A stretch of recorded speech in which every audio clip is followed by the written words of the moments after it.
Hi, this is Zach McKay and Connor Smith from the Bankruptcy Group over at Dore Rothberg McKay. Now, one of the most common defenses we use against preference claims is the ordinary course of business. And there are two different prongs to the ordinary course of business. Essentially, what the ordinary course of business defense is it says, yes, we did receive a payment in that 90-day window, so it does look like we were preferred over other creditors. However, the facts surrounding the payment show that this payment was actually made in the ordinary course of business, and therefore the debtor didn't prefer us over another creditor.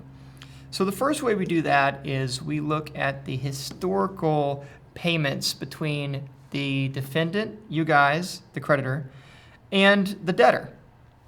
Basically, we say, historically, the payments within the preference period and the payments prior to the preference period line up in just about every kind of way. They're all checks, for example. They all pay batches of 3 invoices at once. They're all of similar size. Most importantly, they all were around the same time period that it took the debtor to pay.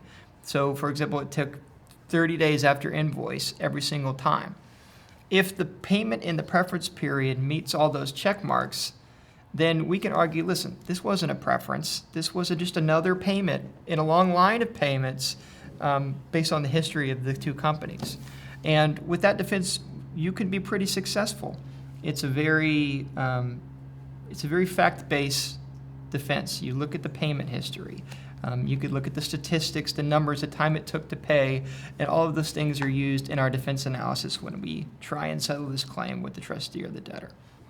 Now, there's another side to the ordinary course of business defense, which is a little bit more, requires a little bit more creativity, right? So why don't you explain to them what that one is? Right. It definitely requires creativity because it is a larger look, not at just your relationship with the debtor, but as a industry look in its entirety. So it often requires a lot more expense, a lot more time in the courtroom, and a lot more testimony to establish what is generally practiced, not just amongst your company, but amongst all the companies in this industry. And so when we look at what is the general practice for the whole industry, it has to match up with your practice and your collection efforts against this debtor. And so if they line up, and if the industry meets the same standards that you conducted, then it will likely be a defensible position.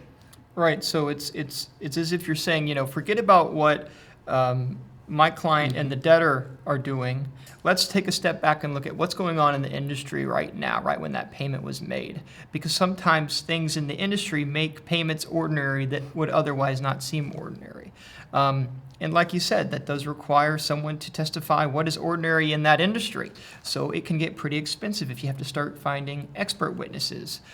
Usually it's not enough to pull someone from the defendant's business and put them on the stand and say, this is ordinary within our industry. It usually requires a little bit more. So a little bit more expensive.